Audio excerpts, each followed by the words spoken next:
Sir, हमें माफ कर दीजिए, हमें आने में बहुत देर हो गई। पागल मास्टर के नाम से मशहूर एक बुजुर्ग जो गली के आवारा बच्चों को जबरदस्ती पकड़कर स्ट्रीट लाइट के नीचे पढ़ाता था। गांव वाले उसे पत्थर मारते थे, उसे पागल कहते थे। किसी को नहीं पता था कि वह पागल एक दिन इस देश का भविष्य बदल देगा। आज की कहानी उस गुरु की है जिसने कचरे में पड़े हीरों को तराश कर ताज में जड़ दिया। जब वह अपनी आखिरी सांसें गिन रहा था, तब उसकी टूटी हुई झोपड़ी के सामने 50 लाल बत्ती वाली गाड़ियों का काफिला आकर रुका। आखिर कौन थे वो लोग, और उस पागल मास्टर का असली सच क्या था? यह कहानी आपकी आंखों से आंसू नहीं रुकने देगी। क्या उस गांव को अपनी गलती का एहसास हुआ? जानने के लिए दिल थाम कर बैठिए। और अगर आप भी गुरु का सम्मान करते हैं तो अभी चैनल को सब्सक्राइब करें और कमेंट में जय हिंद लिखें। चलिए शुरू करते हैं यह इमोशनल सफर। मैं हूं आपका पीटी साहब। सूरज ढल चुका था और रामपुर गांव की कच्ची सड़कों पर अंधेरा अपने पैर पसार रहा था। लेकिन गांव के बाहर बने कूड़ा घर के पास लगी एक टिमटिमाती स्ट्रीट लाइट के नीचे एक अजीब सा शोर हो रहा था। वहां एक बूढ़ा आदमी जिसके बाल बेतरतीब बिखरे हुए थे और कपड़े जगह जगह से फटे हुए थे, हाथ में एक छड़ी लिए चिल्ला रहा था, ए कालिया सीधा बैठ और तू मुन्नी अपना स्लेट ठीक से पकड़। अगर आज पहाड़ा याद नहीं हुआ तो किसी को जाने नहीं दूंगा। वो आदमी देखने में किसी भिखारी से कम नहीं लगता था। गले में एक टूटी हुई स्लेट लटकी रहती थी और हाथ में हमेशा एक चौक का टुकड़ा। गांव वाले उसे पागल मास्टर कहते थे। उसका असली नाम क्या था, यह शायद वह खुद भी भूल चुका था। लोग उसे आते जाते पत्थर मारते थे, बच्चे उसे चिढ़ाते थे, दुकानदार उसे अपनी दुकान के आगे से भगा देते थे, क्योंकि उन्हें लगता था कि यह पागल उनकी ग्राहकी खराब कर देगा। लेकिन उस पागल मास्टर को दुनिया की किसी बात से कोई फर्क नहीं पड़ता था। उसका बस एक ही मिशन था। गांव के वो बच्चे जो कचरा बीनते थे, जो अनाथ थे या जिनके माँ बाप उन्हें मजदूरी करवाते थे, उन्हें पकड़ पकड़ कर पढ़ाना। रोज शाम को एक तमाशा होता था। पागल मास्टर दौड़ दौड़ कर कचरे के ढेर से बच्चों को पकड़ता। कोई बच्चा हाथ छुड़ाकर भागता तो कोई उसे काट लेता, लेकिन वह हार नहीं मानता था। वह अपनी जेब से कभी टॉफी निकालता तो कभी बिस्कुट का टूटा हुआ टुकड़ा और बच्चों को लालच देकर उस स्ट्रीट लाइट के नीचे बिठाता। गांव के लोग हंसते थे, अरे ओ मास्टर, क्यों इन गधों को घोड़ा बनाने में लगा है? यह कचरा बीनने वाले हैं, कचरा ही बीनेंगे। इनके नसीब में कलम नहीं कट्टा लिखा है। लेकिन मास्टर उनकी बातों का जवाब नहीं देता था। वह बस अपनी धुन में मगन रहता। उसकी आंखों में एक अजीब सी चमक थी, एक ऐसी जिद्द जो किसी को समझ नहीं आती थी। एक दिन गांव के सरपंच का बेटा अपनी नई जीप लेकर वहां से गुजर रहा था। उसने देखा कि मास्टर सड़क के बीचों बीच खड़ा होकर बच्चों को क ख ग सिखा रहा है। सरपंच के बेटे ने जोर से हॉर्न बजाया, ए पागल हट सामने से, मरने का शौक है क्या? मास्टर नहीं हटा। उसने कहा, अरे धीरे चला, देख नहीं रहा बच्चे पढ़ रहे हैं, धूल उड़ेगी तो इनका ध्यान भटक जाएगा। सरपंच के बेटे को गुस्सा आ गया। वह नीचे उतरा और उसने मास्टर को एक जोरदार धक्का दिया। मास्टर नाली के कीचड़ में जा गिरा। बच्चे डरकर भाग गए। सरपंच का बेटा हंसा और बोला, बड़ा आया कलेक्टर बनाने वाला, खुद के खाने के लाले है और चला है स्कूल खोलने। मास्टर कीचड़ में लथपथ था, उसके घुटने से खून बह रहा था, लेकिन उसने अपने दर्द की परवाह नहीं की। उसने नाली में पड़ी अपनी चौक ढूंढी और दीवार का सहारा लेकर खड़ा हुआ। उसने भागते हुए बच्चों को आवाज दी, अरे रुको, डरो मत, यह तो बस एक मामूली आदमी है, शिक्षा से बड़ा कोई नहीं होता, वापस आ जाओ। उस रात बच्चे वापस नहीं आए। मास्टर अकेला उस स्ट्रीट लाइट के नीचे बैठा रहा, भूखा प्यासा। उसकी आंखों से आंसू बह रहे थे, लेकिन वह रो अपने लिए नहीं रहा था। वह रो रहा था उन बच्चों के लिए जिनका भविष्य उसे अंधेरे में डूबता दिख रहा था। यह सिलसिला सालों तक चलता रहा। मास्टर की हालत दिन पर दिन खराब होती गई।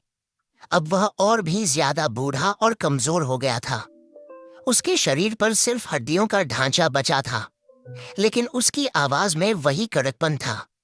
जिन बच्चों को उसने बचपन में टॉफी का लालच देकर पकड़ना शुरू किया था, अब वह थोड़े बड़े हो रहे थे। शुरू में वह बच्चे मास्टर से डरते थे या नफरत करते थे, लेकिन धीरे धीरे उन्हें उस पागल आदमी के अंदर छिपा पिता दिखाई देने लगा था। मास्टर खुद नहीं खाता था, लेकिन बच्चों के लिए कहीं ना कहीं से खाना मांग कर लाता था। वह लोगों के जूते पॉलिश करता, बोझा ढोता और उन पैसों से बच्चों के लिए किताबें और पेंसिल खरीदता। एक बार की बात है, ठंड बहुत ज्यादा थी। मास्टर के पास एक ही पुराना कंबल था। उसने देखा कि कालिया नाम का एक अनाथ बच्चा ठंड से ठिठुर रहा है।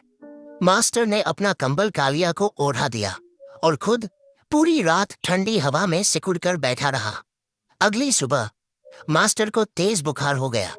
वह उठ भी नहीं पा रहा था। तब उन बच्चों को समझ आया कि यह पागल आदमी कोई साधारण इंसान नहीं है। बच्चे उसके पास बैठ गए। मुन्नी ने उसके माथे पर गीली पट्टी रखी। कालिया ने कहीं से मांगकर चाय पिलाई।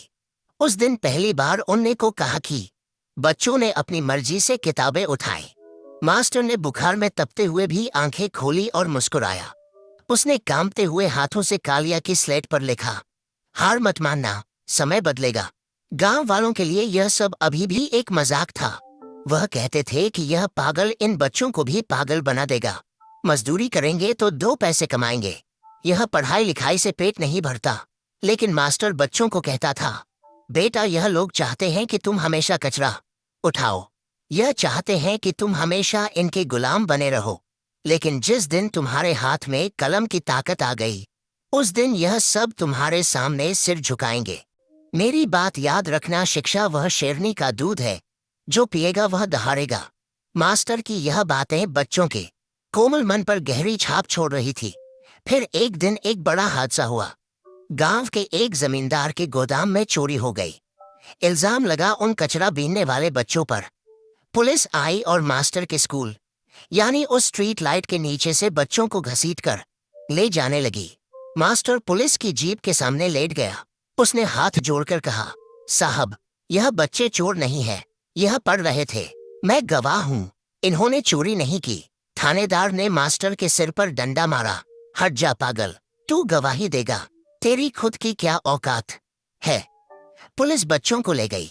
मास्टर थाने के बाहर 3 दिन तक बैठा रहा। उसने अन्न जल त्याग दिया।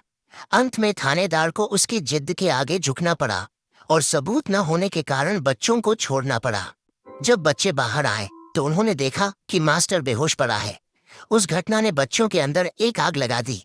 उन्हें समझ आ गया कि अगर इस दुनिया में इज्जत से जीना है तो मास्टर की बात माननी पड़ेगी। उन्हें बड़ा आदमी बनना ही होगा। उस दिन के बाद से उन घटना बच्चों ने कचरा बीनना कम कर दिया और पढ़ाई में जान लगा दी। मास्टर उन्हें दिन रात पढ़ाता। गणित, विज्ञान, अंग्रेजी, इतिहास मास्टर को सब आता था, जैसे वह कोई चलता फिरता पुस्तकालय हो। लोग हैरान थे कि एक पागल को इतना सब कैसे पता, लेकिन कोई उसका अतीत नहीं जानता था। असल में वह पागल मास्टर कभी शहर के एक बड़े यूनिवर्सिटी का प्रोफेसर था। उसका नाम था प्रोफेसर दीनानाथ। एक सड़क हादसे में उसने अपने पत्नी और बच्चे को खो दिया था। उस हादसे का कारण था एक अनपढ़ ड्राइवर जिसे ट्रैफिक के नियमों का पता नहीं था, और एक भ्रष्ट डॉक्टर जिसने समय पर इलाज नहीं किया था। उस दिन प्रोफेसर दीनानाथ ने कसम खाई थी कि वो अब सिर्फ किताबों वाली पढ़ाई नहीं करवाएंगे, बल्कि उन बच्चों को इंसान बनाएंगे जिन्हें दुनिया जानवर समझती है। वो अपना सब कुछ छोड़कर इसने दुनिया जानवर समझती है गांव में आ गए थे और अपना जीवन इन बच्चों को समर्पित कर दिया था। समय का पहिया घूमा। बच्चे बड़े हो गए और अपनी आगे की पढ़ाई के लिए शहर जाने का वक्त आ गया। मास्टर ने अपनी जमा पूंजी, जो उसने एक एक पैसा जोड़कर मटके में रखी थी, निकालकर उन्हें दी। उसने रोते हुए कहा, जाओ, अब इस गांव में मत रुकना। जाओ और अपनी बात ही दुनिया बदलो, लेकिन वादा करो कि जिस दिन कुछ बन जाओगे उस दिन किसी गरीब का सहारा बनोगे। बच्चे रोते हुए मास्टर के पैर छूकर शहर चले गए। गांव वालों ने फिर ताना मारा, देखा भगा दिया न बच्चों को, खा गया उनके पैसे। अब वह कभी नहीं लौटेंगे। मास्टर अब अकेला हो गया था। वह रोज उसी स्ट्रीट लाइट के नीचे बैठता और उन बच्चों की राह देखता। महीने बीते, साल बीते, कोई खबर नहीं आई। मास्टर अब बहुत बूढ़ा हो चुका था। चलना फिरना मुश्किल था। उसकी आंखें अब पथरा गई थी। गांव वाले अब उसे और ज्यादा सताने लगे थे। कोई उसकी झोपड़ी पर पत्थर फेंकता तो कोई उसे खाने के लिए बासी रोटी फेंक देता। लोग कहते, अरे बुढ़े मरता क्यों नहीं, क्यों धरती पर बोझ बना है। जिन बच्चों के लिए तूने अपनी जिंदगी बर्बाद की वह तुझे भूल गए। कोई नहीं आएगा, तू यहीं कीड़े मकोड़ों की तरह मरेगा। मास्टर सुनता और चुप रहता। उसे अपने बच्चों पर भरोसा था। वह जानता था कि बीज अगर सही बोया है तो पेड़ जरूर उगेगा। 20 साल गुजर गए।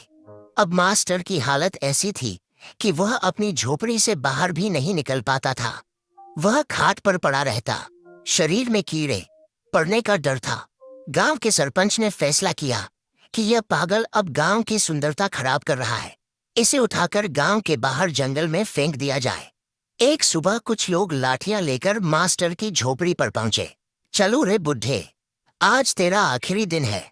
बहुत गंदगी फैला ली। मास्टर ने हाथ जोड़कर कहा, भैया मुझे यही रहने दो, मेरे बच्चे आएंगे, मुझे उनका इंतजार है। लोग हंसने लगे। कौन से बच्चे? वो चोर उचक्के। अरे वो तो कब के मर खप गए होंगे या जेल में होंगे। तुझे क्या लगता है वो लाट साहब बन गए होंगे? चल उठ। लोग उसे घसीटकर बाहर निकालने ही वाले थे कि तभी गांव की जमीन एक अजीब सी गड़गड़ाहट से हिलने लगी। आसमान में धूल का गुबार उठने लगा। लोगों ने रुक कर देखा। दूर सड़क से गाड़ियों का एक लंबा काफिला गांव की तरफ आ रहा था। सबसे आगे पुलिस की गाड़ियां थीं जिनके सायरन की आवाज से पूरा गांव गूंज उठा। उनके पीछे सफेद रंग की एम्बेसडर और बड़ी बड़ी एसयूवी गाड़ियां थीं। हर गाड़ी पर लाल और नीली बत्ती चमक रही थी। एक नहीं, दो नहीं, पूरी 50 गाड़ियों का काफिला था। गांव वाले डर गए। सरपंच घबरा गया। उसे लगा कि गांव में कोई बहुत बड़ा मंत्री या अधिकारी आ रहा है। शायद कोई रेड पड़ने वाली है। लोग मास्टर को वहीं छोड़कर सड़क के किनारे खड़े हो गए, हाथ जोड़ने लगे। काफिला तेजी से आगे बढ़ा और सरपंच के पक्के मकान के सामने नहीं रुका। वह आगे बढ़ा और सीधा उस गंदगी भरे कूड़ा घर के पास जाकर रुका जहां मास्टर की टूटी हुई झोपड़ी थी। गाड़ियों के रुकते ही ब्लैक कैट कमांडो बाहर निकले और उन्होंने घेरा बना लिया। गांव वाले फटी आंखों से देख रहे थे। यह क्या हो रहा है? इतने बड़े लोग इस पागल के पास क्यों आए हैं? सबसे पहली गाड़ी का दरवाजा खुला। एक लंबा चौड़ा आदमी जिसकी वर्दी पर अशोक स्तंभ और सितारे चमक रहे थे बाहर निकला। वह जिले का एसएसपी था। दूसरी गाड़ी से जिले का कलेक्टर उतरा। तीसरी गाड़ी से राज्य का शिक्षा मंत्री। चौथी गाड़ी से एक मशहूर सर्जन। एक के बाद एक 50 बड़े बड़े अधिकारी और नेता गाड़ियों से उतरे।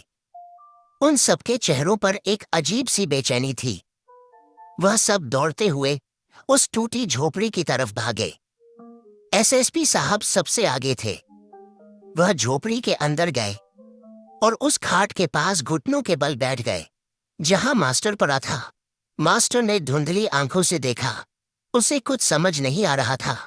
एसएसपी साहब ने अपनी टोपी उतारकर मास्टर के पैरों में रख दी और बच्चों की तरह फफक कर रो पड़े। मास्टर जी, पहचानते नहीं? मैं कालिया हूँ, आपका कालिया। आज मैं इस जिले का पुलिस कप्तान हूँ। कलेक्टर साहब आगे आए और मास्टर के सूखे हुए हाथ अपने सिर पर रख लिए। गुरुजी, मैं मुन्नी हूँ। आपने कहा था ना कि एक दिन यह दुनिया झुकेगी। देखिए, आज पूरा प्रशासन आपके कदमों में है। वो तीसरा लड़का जो अब एक बड़ा बिजनेसमैन था आगे आया और बोला, मास्टर जी देखिए, मैंने वादा निभाया। मैं अब भीख नहीं मांगता। मैं हजारों लोगों को नौकरी देता हूँ। यह नजारा देखकर गांव वालों के पैरों तले जमीन खिसक गई। सरपंच के हाथ से लाठी छूटकर गिर गई। जिन बच्चों को वह कचरा समझते थे आज वह देश चला रहे थे, और जिस आदमी को वह पागल कहते थे वह इन सब का निर्माता था।